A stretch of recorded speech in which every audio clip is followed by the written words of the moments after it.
نحمده ونصلي ونسلم على رسوله الكريم اما بعد۔ آج کی ہماری یہ نشست وفات النبی صلی اللہ علیہ وسلم کے متعلق ہے۔ وفات النبی صلی اللہ علیہ وسلم کے مسئلہ کی تفصیل سے پہلے چند باتیں ذہن نشین کر لیں۔ نمبر 1، بعض حضرات یہ پراپاگنڈا مہم میں مصروف ہیں کہ لفظ موت، ممات اور وفات یہ حضرات انبیاء کرام علیہم السلام کی شان کے خلاف ہے معاذ اللہ، اور بے ادبی ہے اور گستاخی ہے۔ اس پراپاگنڈا مہم میں بڑے بڑے حضرات ملوث ہیں، اس لیے وہ جب موت، وفات وغیرہ کے الفاظ آتے ہیں تو فوراً ان الفاظ کی تحریف کرتے ہیں، اور تحریف کر کے کبھی برقع بٹا لینا، کبھی پردہ فرما لینا، اور کبھی کسی اور لفظ سے تعبیر کرتے ہیں۔ اور بعض ایسے بھی ہیں کہ موت اور وفات کے لفظ کو صریح بے ادبی اور گستاخی قرار دے کر فتویٰ بازی کرتے ہیں۔ تو اس لحاظ سے پہلی گزارش یہ ہے کہ موت، وفات یا ممات کا لفظ یہ اللہ رب العزت کے لیے توہین ہے، اور حضرات انبیاء کرام علیہم السلام کی یہ شان اور عظمت کا بیان ہے۔ حضرات انبیاء کرام کی توہین نہیں، بے ادبی نہیں، گستاخی نہیں، بلکہ حضرات انبیاء کرام علیہم السلام کے لیے لفظ موت، وفات یا میت یا ممات کا لفظ یہ ان کی شان اور عظمت کی بنیاد ہے۔ اور اس کی آسان اور سادہ دلیل یہ ہے کہ اللہ رب العزت نے قرآن کریم میں ہر اس لفظ سے منع کر دیا جس میں نبی کریم علیہ السلام کی بے ادبی یا گستاخی کا ایہام بھی ہو سکتا تھا یا کوئی پہلو بھی نکل سکتا تھا۔ جیسے معروف مثال ہے لا تقولوا رائنا۔ اب رائنا کی 5 معنی ہیں، جن میں سے ایک تفسیر یہ ہے کہ صحابہ کرام علیہم الرضوان کو جب کوئی بات سمجھ نہ آتی تو وہ ایک جملہ بولتے رائنا، ہماری رعایت فرماؤ۔ اب اس رائنا کا لفظ بھی ٹھیک تھا، صحابہ کرام کی نیت بھی اخلاص بھری تھی، لیکن یہود نے اس لفظ کا استعمال غلط کیا اور اس کا غلط معنی لیا، جس میں ایک معنی انہوں نے لیا کہ ہمارے چرواہے اور رائی۔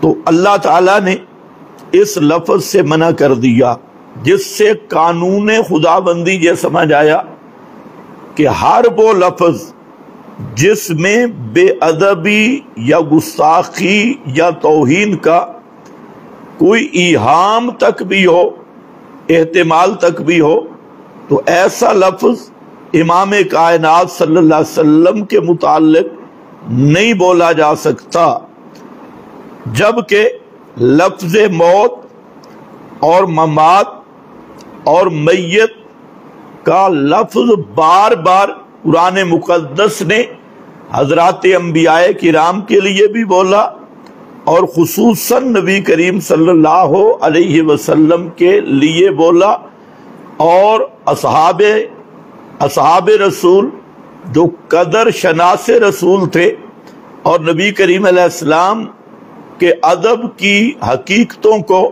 صحیح معنوں میں سمجھتے تھے، تو اصحاب رسول کے کلام میں بیسیوں نہیں سینکڑوں کلمات ملیں گے نبی کریم صلی اللہ علیہ وسلم کی وفات کے لفظ سے تعبیر، توفیہ سے تعبیر، مات رسول اللہ صلی اللہ علیہ وسلم، خرج من الدنیا، فارق الدنیا، اور توفی اللہ نبیہ، تو اس قسم کی سینکڑوں تعبیرات حضرات صحابہ کرام سے منقول ہیں، ثابت ہیں، جو صحیح بخاری شریف سے لے کر مسند احمد تک حدیث کی کتب اس سے پر ہیں، اور اس کا کچھ نمونہ میں انشاءاللہ پیش بھی کروں گا۔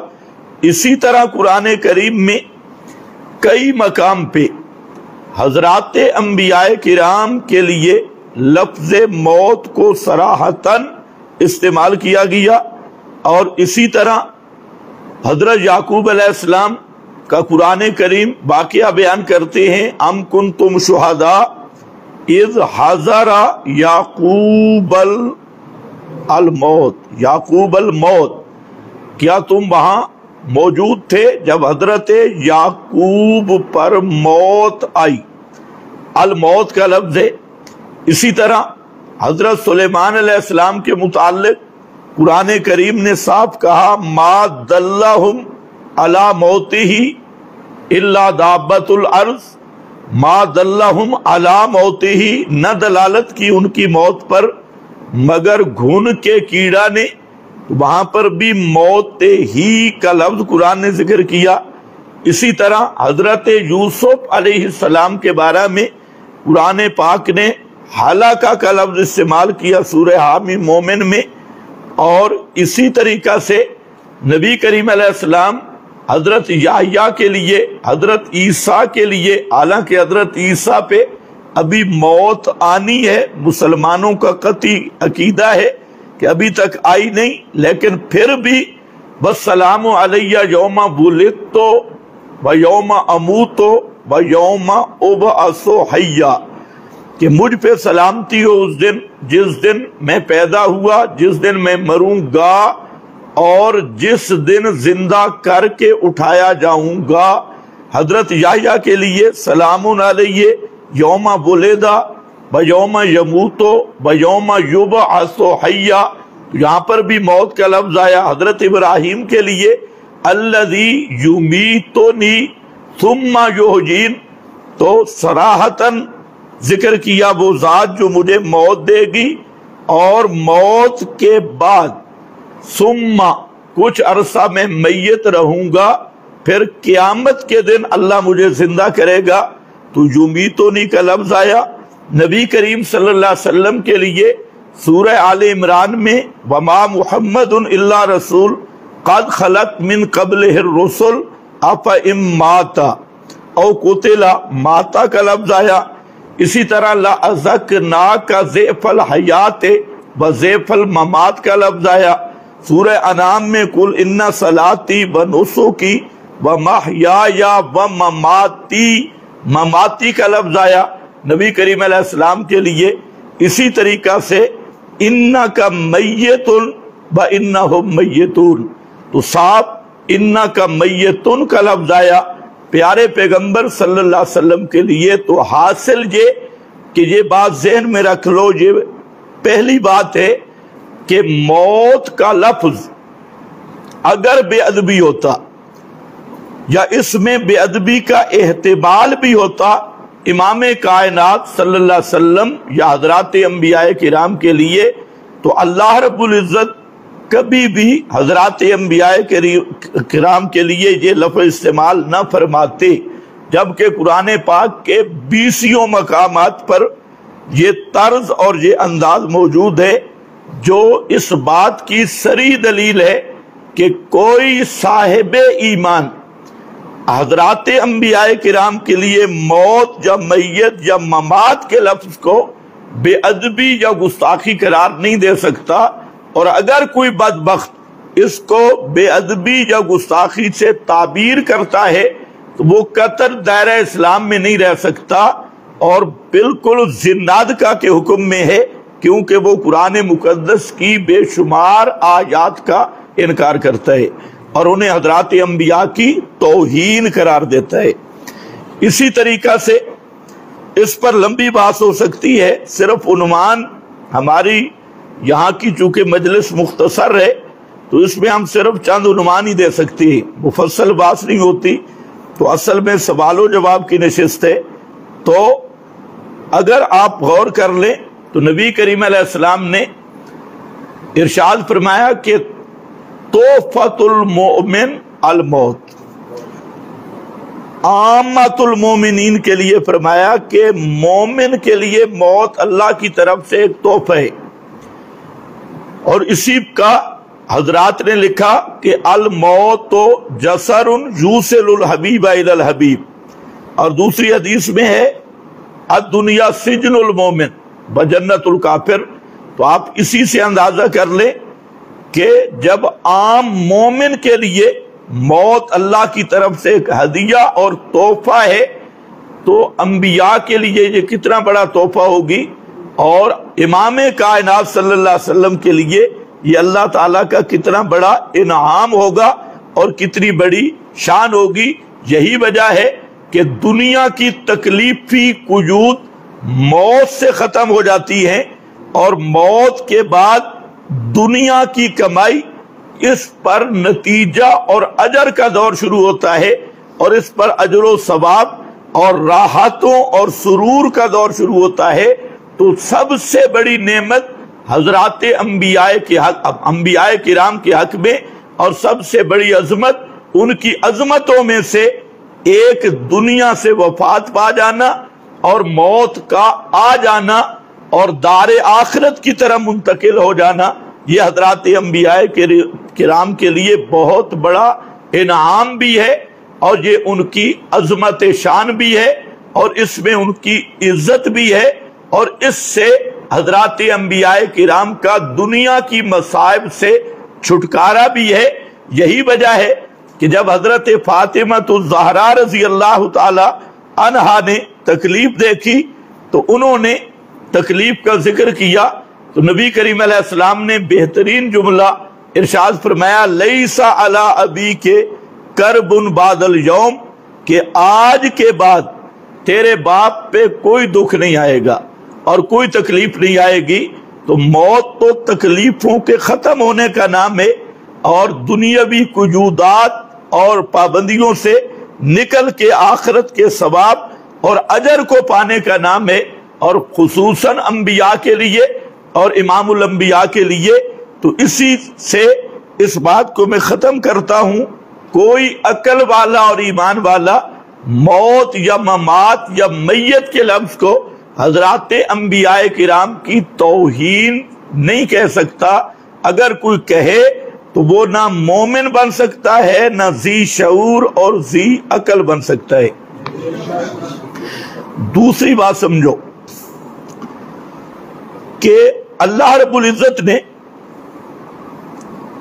سب سے بڑا دعویٰ تمام کتب میں قرآن مقدس کا اصل دعویٰ اور تمام کتب الہیہ کا مرکزی دعویٰ اور بڑا دعویٰ وہ ہے توحید فی الالوہیت، کہ اللہ کے سوا الہ کوئی نہیں۔ حضرت آدم سے لے کر حضرت محمد الرسول اللہ صلی اللہ علیہ وسلم تک تمام انبیاء کرام کی اجماعی دعوت یہی رہی ہے، لا الہ الا اللہ۔ اس پہ دلائل دینے کی بھی ضرورت نہیں ہے، آپ اکثر سنتے ہیں، آیات بھی آپ کو ازبر ہوں گی، ما ارسلنا من قبلک من رسول